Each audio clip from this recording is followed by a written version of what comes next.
Hello, everybody. Welcome. Justin and Christine here from the Bottle Room. Super excited to be bringing back our virtual tastings. We did these a lot over the years, mainly during COVID. And we had some strong response to bring them back. So here we are again. We thought we'd do a little one bottle tasting tonight from Chappellet, from Pritchard Hill up in Napa Valley. Yeah, absolutely. And we have our bottle open already. Justin, why don't you pour us out? All right. Let's get started. We suggest that everybody starts pouring their bottle right now. So go ahead and open that bottle up. And if you haven't already, because you probably have, pour some of that wine into a glass like we're going to do here. Let me pour my wife first. I'm sure we're the only individuals not drinking the wine yet. And that's okay. Get a little pre-taste in there. Get a little feel for what it's all about. We have some comments rolling in already, so I'm gonna glance at some of those. And yes, please be interactive. We're really excited to bring back our virtual tastings and see what everybody has to say. Adam, hello. Paula, hello.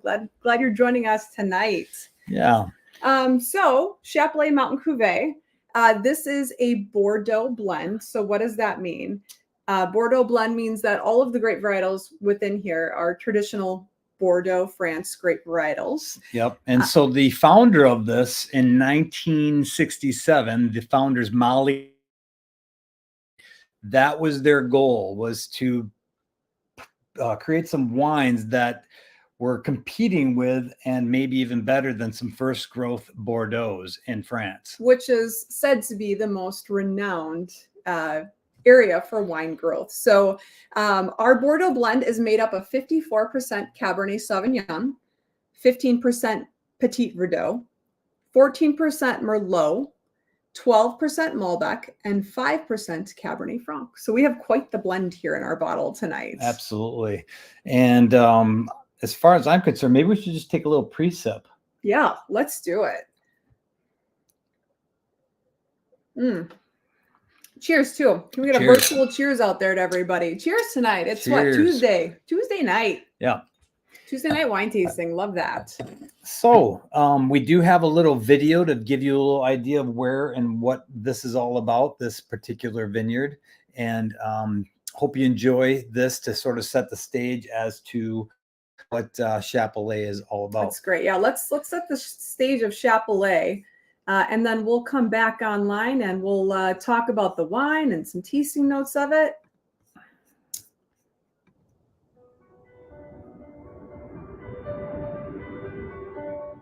Way up on it.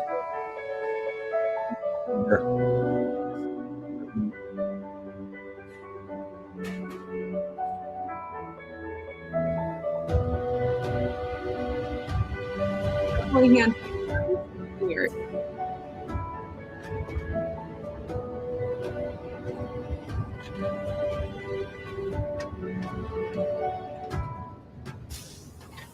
Bienvenidos amigos al Rancho Chappellet.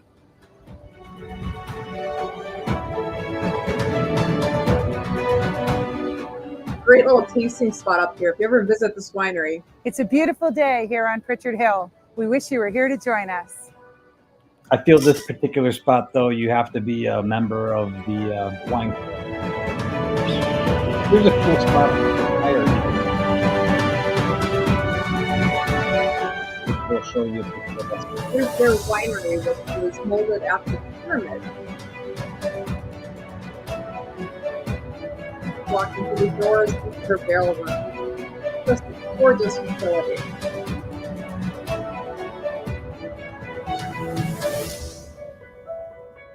You can tell that this is dated on the video.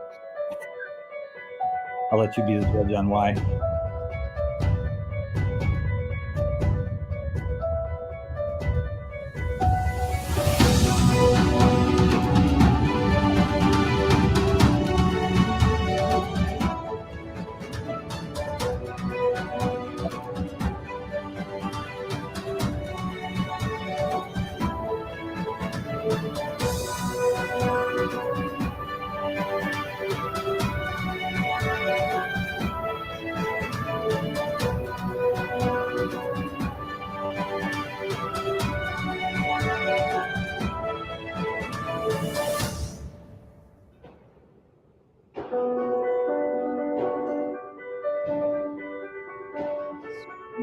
grapes.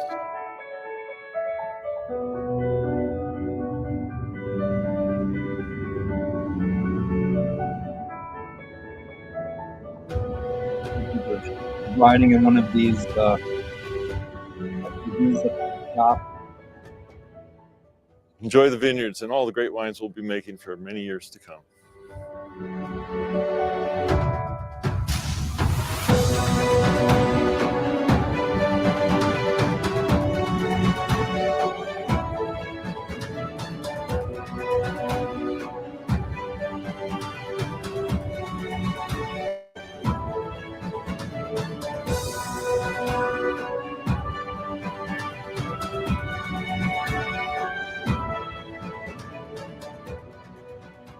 It's so hard to believe that it's been 53 years since Don and I moved our family up here to this magical place of Pritchard Hill.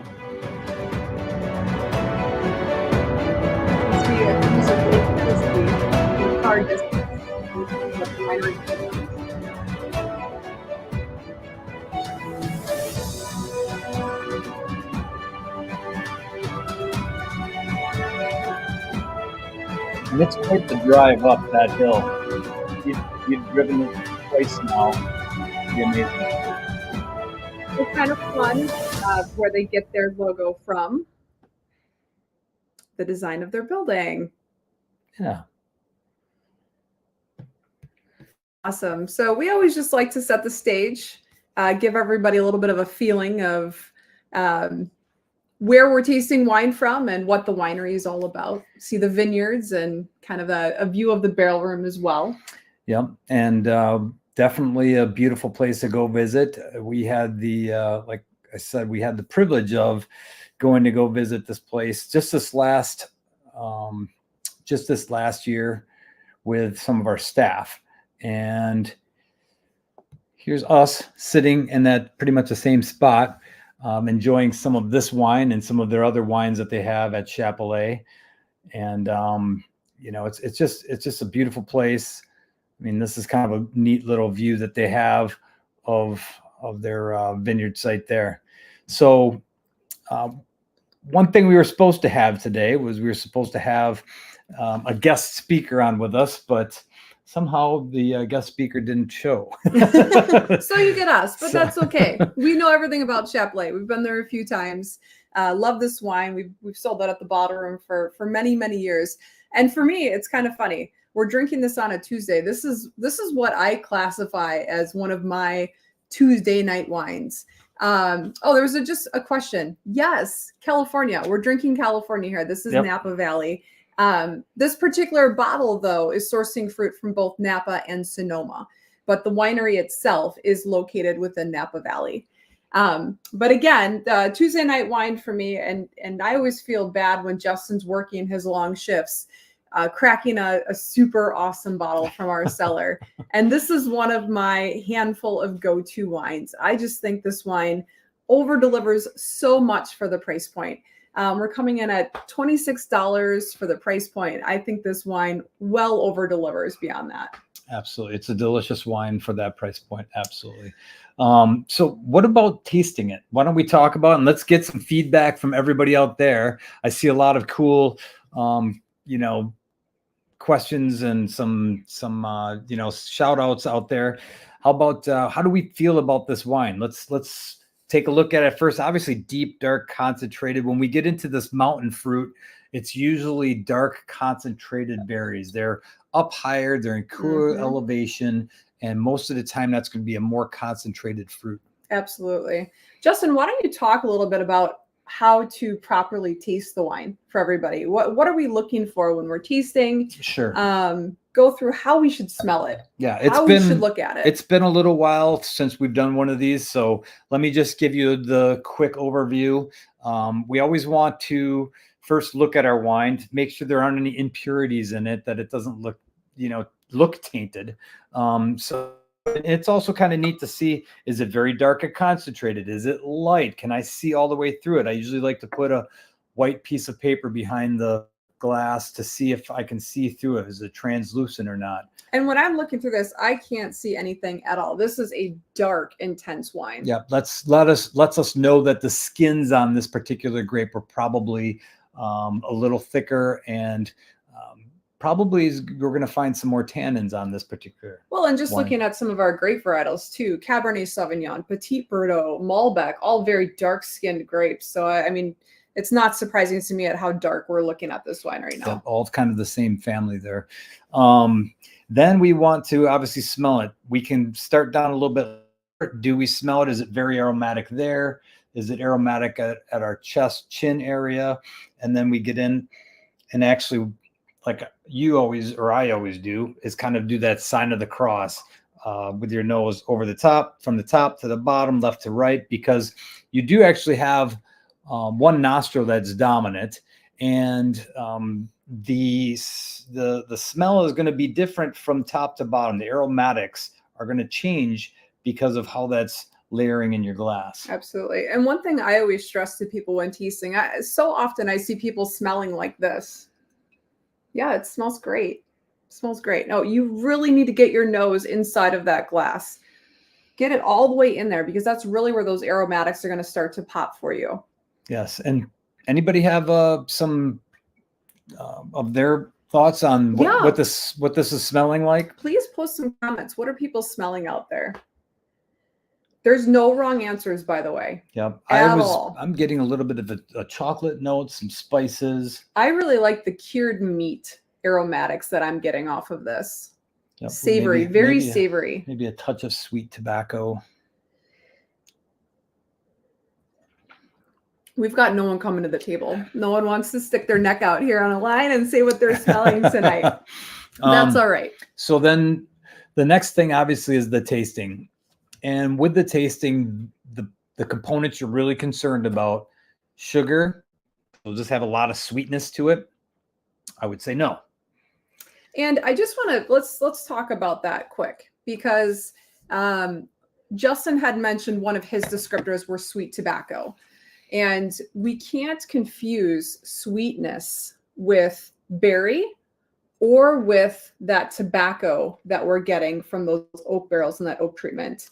Sweetness and those experiences are quite different from one another. Right. A fruitful flavor or fruit-forward flavor is not necessarily sweet. What makes it sweet is the residual sugar. Correct. Correct. So the next thing I want to look at is the acid. That's that lift, that what makes my mouth water. So that's the natural reaction to acidity in your mouth. So if you bite a lemon, that's what's going to happen. Or taste a lime, that's what happens, is you get that brightness. And you do want to have brightness in your wine because you want it to have that lift. You want it to lift those fruit flavors that you have going on in there. We have Paula was mentioning spice, Mikey pepper. Anne agreed with the spice. I agree with that spicy quality too, and the pepper. This is a super tasty wine. It's very compelling. There's a lot going on in our wine here tonight. We have all these different grape varietals coming to the table. We have mountain fruit, which is giving us something unique as well. Again, really just a complex wine to enjoy here tonight. Yep. And then we go to the next component. So we had sugar, which we said this is low sugar. Acid. What would you say on the acid on this? I know I'm always the acid check because I get heartburn. I don't think there's a lot of acid going on in this wine tonight. It's obviously, it's not bothering me at all. I think it's there, it's present, but it's not overpowering. Medium? Yeah, I would say medium. This wine is very well integrated. Yeah. The next component would be tannin. So sugar, acid, tannin. And let's talk about tannin a touch, because I feel tannin is another one of those wine mysteries that people always have. So when you think of tannin, think of like you're tanning a cowhide. What are we doing? We're drawing it out. And that's what tannin is doing in our wine as well. It's drying our mouth out. It's that quality where you've swallowed your wine, but yet your gums feel sticky. And Justin always likes to mouthwash his wine, which makes his teeth a joy after we drink wine together. But that's really a way to understand everybody do. Why do you always make me do that? Yes. It's a great exercise. It's a great exercise. It's not very I don't know. It's kind of disgusting in some sort of But form. it works. I think this is a great way for people to understand. But yes, I tannins do or like to wine. drink the wine. And just get it to swish, especially up onto my gums. Mm-hmm. When you can feel it on your gums between your lip and the gums itself, you start getting that grittiness. Then you know you're getting into some medium plus tannins. And when you get to like some Syrahs from Northern Rhone, I mean, these wines are so grippy. They're definitely They're intense. Yeah, they're intense, and they're definitely for people that are looking for that kind of structure. And when people say, "Oh, the wine's too dry for me," tannin's likely what they're referring to. So if you're one of those individuals that doesn't really like a lot of like really super dry wine, Anne says she uses teeth whitening for this exact reason. So that's awesome. Love that. Love that. So tannin in our wine is coming to us from the skins of the grapes. It's also coming from the stems. If they do actually ferment it with that, yep. Correct. And then it can also come from our oak barrel. Yep. So those are the reasons that we're getting tannin in our wine. That's where you would get the tannin from. So for me, I feel like this has some pretty good tannins on it. I agree. I'm going in the medium to medium plus, probably more leaning towards medium plus Mm-hmm. on the tannin side. I wouldn't go high because I have tasted some Bordeaux's and some. It's hard to talk after you drink it. Yeah, It's kinda Syrahs that just get your mouth stuck. Right, exactly. So, but tannin and then alcohol. That's the last, well, not quite the last component, but sort of the structural component that we want to think about. So we're sitting hot on this wine too. We're at 14.7% ABV. Yep. And to determine that, you're going to feel it in the back of your throat. So when you take a sip, it goes down.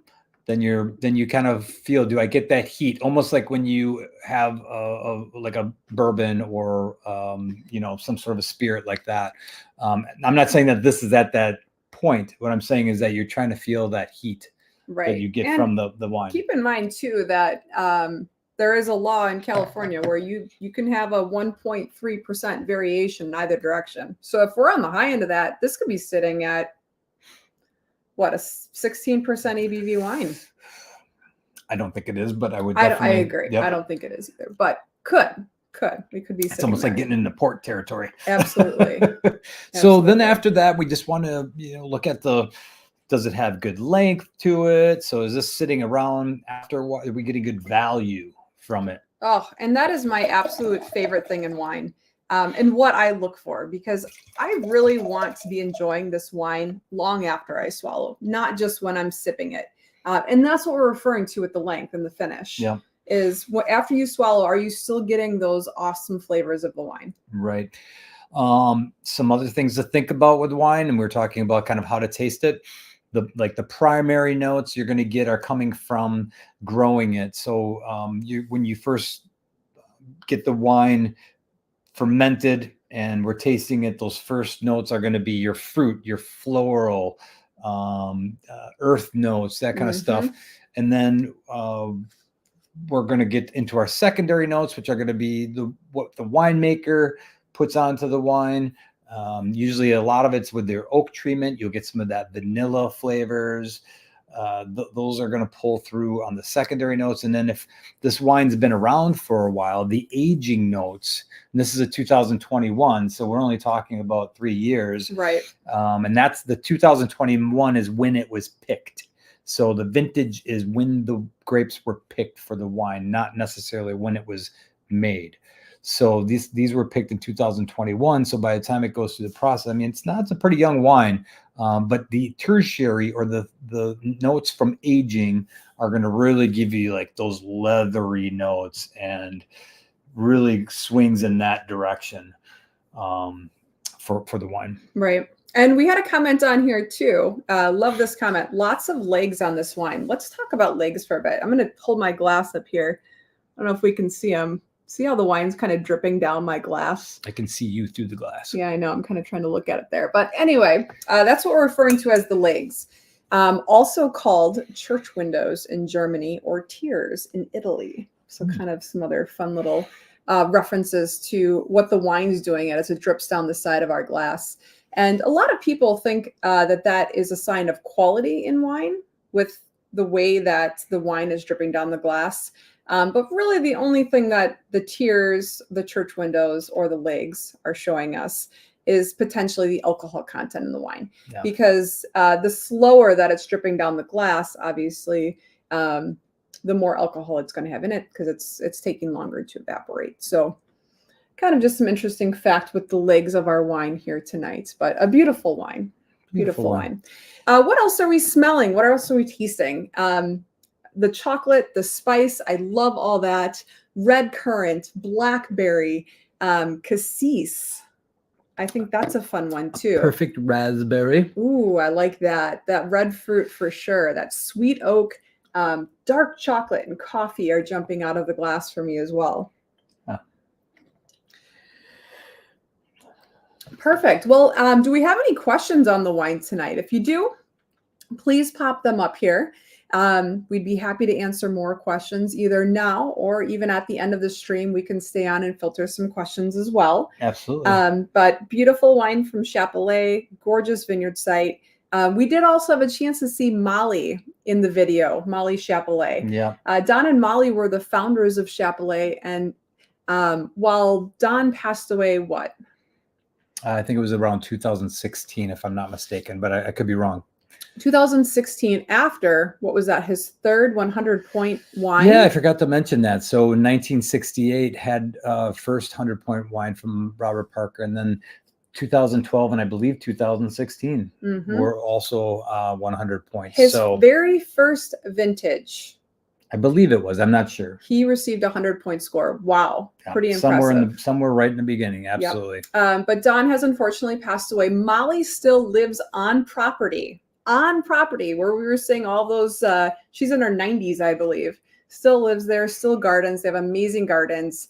Somebody had asked it, is it still family owned? And it is. Yep. The children all still run the property. Last time we were up there, we met one of the daughters, and she had brought her horses up there to just roam around on the property and ride. Yep. So they're all very much still active in the family business. Absolutely. All right. What would we pair it with? And what wine is Chappellet most known for? Great questions.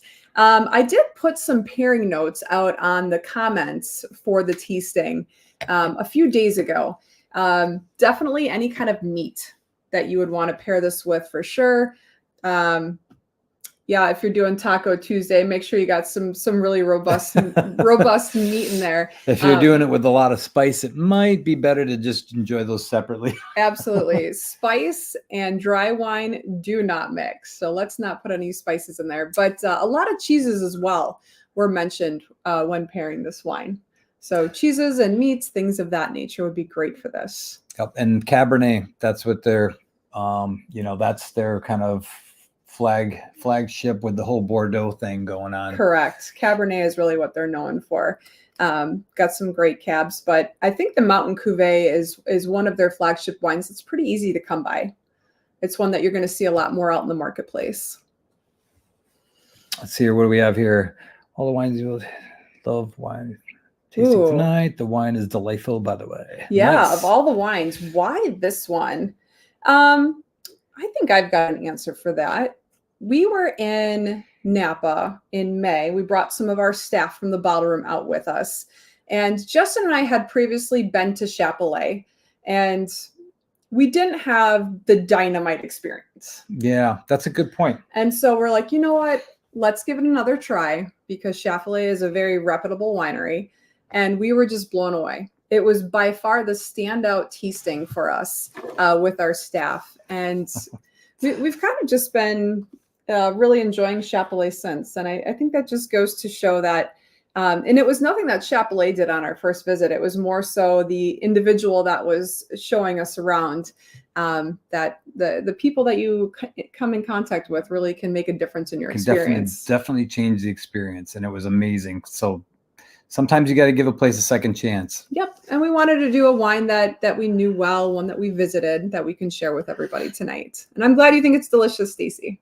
And Molly says it's earthy. It makes me want to go camping. Ooh, that's fun. I do like that. Oh, ribeye tacos. Yes. Actually, that's what we had for dinner tonight was ribeye tacos. So way to go, Sarah. Love that. Oh, that's Mason typing. He wants to go camping. Awesome. Seems like it would pair well with sweet stuff. Mike, no, absolutely not. And go try this. It will kill the wine if you have something sweet with this wine. It's so dry. Yeah, have a piece of cake and then try the wine. It'll probably be ugh. You won't be drinking wine the rest of the night because it'll literally kill your taste buds that much. So stay away from the sweets. Any way to read the label to know how tunic the wine is? Oh, how tannic the Oh, wine tannic. Sorry, Lori.